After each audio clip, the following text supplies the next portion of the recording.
শিবচরে পদ্মা নদীতে গোসল করতে নেমে এক কিশোর নিখোঁজ হয়েছে। শিবচর পদ্মা নদীতে গোসল করতে নেমে মিরাজ মাতবর জয় নামে এক কিশোর নিখোঁজ হয়েছে। সে শিবচর উপজেলার কুতুবপুর ইউনিয়নের হাজি কালু বাইয়া কান্দি গ্রামের মোতাহার মাতবরের একমাত্র ছেলে। জয় এবছর শিবচর হাজি Rezaul Karim Talukdar technical school and কলেজের উচ্চ মাধ্যমিক প্রথম বর্ষের ছাত্র বলে জানা গেছে। ঘটনার প্রত্যক্ষদর্শী ও জয়ের বন্ধু রাজীব চোকদার জানায়, তারা 9 জন বন্ধু মিলে দুপুরে 3:30টার দিকে পদ্মা নদীতে গোসল করতে নামে। বন্ধুদের মধ্যে সবাই সাঁতার জানলেও একমাত্র জয় সাঁতার জানত না। পানিতে নেমে কিছুটা দূরে গিয়ে গোসল করছিল তারা। হঠাৎ জয়কে আর কেউ দেখতে না পাওয়ায় তাৎক্ষণিকভাবে সবাই মিলে তাকে খোঁজাখুঁজি করে না পেয়ে তার পরিবারের কাছে রাত 8টার খবর দেওয়া হয়। নিখোঁজ জয়ের চাচা চুরহাব মাতবর বলেন, বাসা থেকে বের হওয়ার আগে সে তার মাকে বলে এসেছিল বন্ধুরা মিলে গোসল করবে আর সে নদীর পাড়ে বসে গল্প করবে। সে সাঁতার জানে না, তাই বেশি পানিতে নামবে না।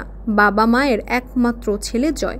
জয়ের নিখোঁজ হওয়ার খবর পেয়ে বাবা প্রবাসে এবং মা পাগল প্রায় বলে জানা গেছে। 10 জন আমি খাওয়াইছি, তখন 3:30 বাজে। খাওয়ানোর পরে ওরা অন্ত নাই অবস্থা, ওরা যে পিকনিক যাবে না কে যাবে কইতে হবে না।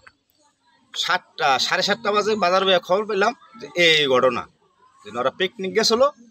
ওই যে ঢাকার আছে 27টা জন বন্ধু বান্ধব, ওই মুন্সির বাজার আছে 4-5 জন বন্ধু বান্ধব, আমাকে এলাকার হলো এই ছেলে আর আমাকে বাড়ির একজন, 2 জন।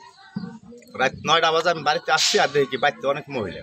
এই ছেলেরা আম্মাই গেছে, ওই ছেলেরা যারা টলার নিয়ে গেছে, ওই ছেলেরা ওই পোলার কাপড় চুপুর আর মোবাইল নিয়েছে। তো নিয়েছে বলতে আমি ওই ছেলের কাছে জিজ্ঞেসি, টলার যার ওর কাছে জিজ্ঞেসি যে মূল বিষয়টা কি কত।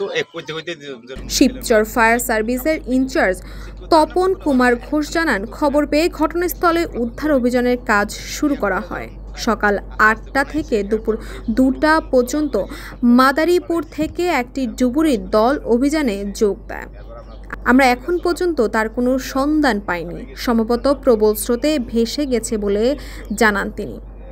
কাঁঠালবাড়ি ঘাট নৌ police officer in charge Mohammad Anisul জানান, ঘটনাস্থলে পুলিশ পাঠানো হয়েছে। এ বিষয়ে বিস্তারিত পরে জানানো যাবে বলে জানান তিনি।